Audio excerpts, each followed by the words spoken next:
జనసేన అధినేత పవన్ కళ్యాణ్ ఈరోజు పార్టీకి సంబంధించినటువంటి జనసేన సమాచార సేకరణ కమిటీ సభ్యులు అదేవిధంగా పార్టీకి సంబంధించినటువంటి ముఖ్య నాయకులతో విజయవాడలో సమావేశమయ్యారు. సమావేశమై పార్టీ బలోపేతానికి సంబంధించి వాళ్ళకి దిశానిర్దేశం చేశారు. సమావేశం కొద్దిసేపటి మూసింది. అయితే ఈ సమావేశంలో ప్రధానంగా జనసేన అధినేత పవన్ కళ్యాణ్ పార్టీ నాయకులకి ఏం చెప్పారు ఏంటనేది కూడా మనం తెలుసుకునేటువంటి ప్రయత్నం చేద్దాం. మనతో పాటు పంత నానాజీ గారు అనేక మనుషులు తెలుసుకుందాం. సార్ చెప్పండి, ముఖ్యంగా ఈరోజు మీ అధినేత ఎలాంటి దిశానిర్దేశం చేశారు? మీకు పార్టీని బలోపేతం చేసే దిశగా ఈ కమిటీలు ఏర్పాటు చేయడం జరిగింది.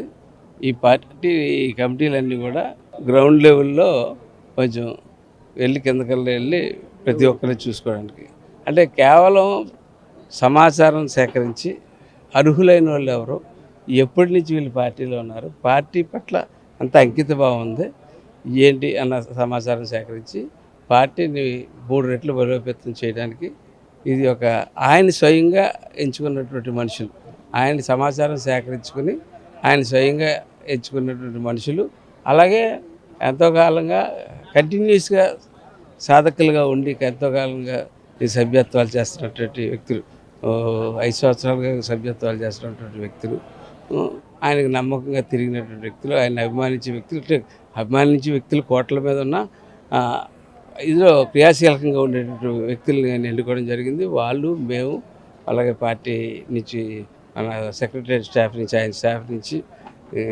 ఒక 5గురు మొత్తం కలిసి 33 మంది కలిసి ప్రతి నియోజకవర్గంలోని గ్రౌండ్ లెవెల్ దాకా పార్టీని తీసుకెళ్తాం. మా ప్రధాన ఎజెండా ధ్యేయం 11ని 1 చేయడం. అంటే మీకు అర్థమే ఉంటుంది, ఈవేళ 11 సీట్లతో ఉన్నటువంటి జగన్మోహన్ రెడ్డిని 1 సీటు చేయడానికి ఎలా అన్నది మా ప్రణాళిక ఈవేళ నుంచి స్టార్ట్ అవుతుంది.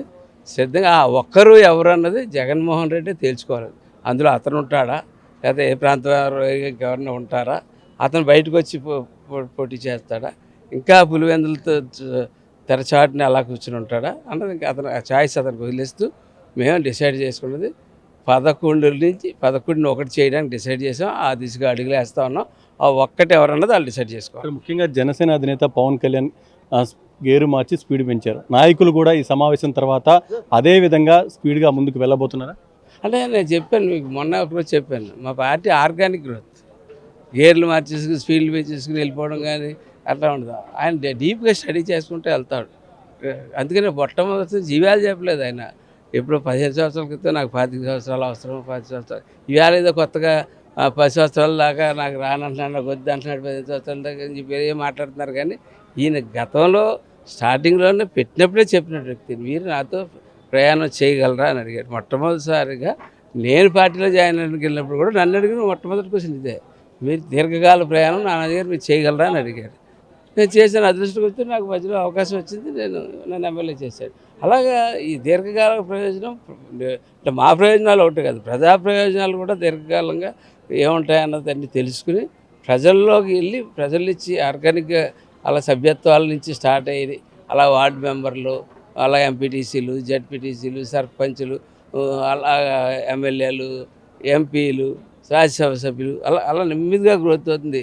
ఎవరో ఇన్సిడెంట్ తోటో యాక్సిడెంట్ తోటో ఏదో ఒక ఇన్సిడెంట్ జరిగి ఆ ఇన్సిడెంట్ ప్రభావం వాళ్ళకి ఓట్లు పడిపోవడం, ఒక ఇందిరాగాంధీ గారు చనిపోయారంటే రాజీవ్ గాంధీ గారికి ఓట్లు వేసాడు, రాజీవ్ గాంధీ గారు చనిపోయారంటే కాంగ్రెస్ పార్టీకి ఓటు వేసాడు, రాజశేఖర రెడ్డి చచ్చిపోయారంటే వాళ్ళ కొడుకు గురించి జాలిపడి అతనికి ఓట్లు వేసాడు, కాంగ్రెస్ పార్టీ కూడా నాశనం అయిపోయి అందులో కలిసిపోయి. అంటే ఇప్పుడు జగన్మోహన్ రెడ్డి ఏం మాట్లాడుతున్నాడు, కులాలు ఇవన్నీ విడదీసి మాట్లాడుతూ ఉన్నాడు. కళ్యాణ్ గారు ఏమంటున్నారు, నన్ను కులాలు ఆపాదించొద్దు నాకని చెప్పి కళ్యాణ్ గారు చెప్తూ ఉన్నారు. ఇప్పుడు జగన్మోహన్ రెడ్డి ఏమనుకుంటాడు, అతను సొంత బలం అనుకుంటాడు. కాదు, జగన్మోహన్ రెడ్డి వాళ్ళ నాన్న సింపతి ఇచ్చి మేమందరూ నాగలాంటి వాళ్ళు వేలాది మంది రాజశేఖర రెడ్డి గారితో నిర్మించి తయారు చేసినటువంటి కోట అతనికి అప్పచెప్పబడ్డది. ఆ కోటతోటి కాంగ్రెస్ పార్టీ కూడా దిక్కులేని పరిస్థితి రాష్ట్రంలో ఆ కోటలోకి చేరింది. ఈ వద్ద అతని సొంత బలం కాదు, ఇక్కడ కళ్యాణ్ గారిది సొంత బలం, జనసేన పార్టీ ఆర్గానిక్ పార్టీ సొంత బలం. ఇది 11ని 1 చేసే ధ్యేయంగా మరొక్కసారి చెప్తా ఉన్నాను, మా అడుగులు పడతా ఉన్నాయి. ఇది మొత్తంగా చూసినట్టే ఏదైతే ఈరోజు జనసేన అధినేత పవన్ కళ్యాణ్ పార్టీకి సంబంధించినటువంటి ముఖ్య నాయకులతో సమావేశమై వాళ్ళు పార్టీని ఏ విధంగా బలోపేతం చేయాలి, దానికి సంబంధించి వాళ్ళు ఏ విధంగా పనిచేయాలనే దాని మీద దిశానిర్దేశం చేశారంటూ కూడా పంత నానాజీ చెప్తూ ఉన్నారు.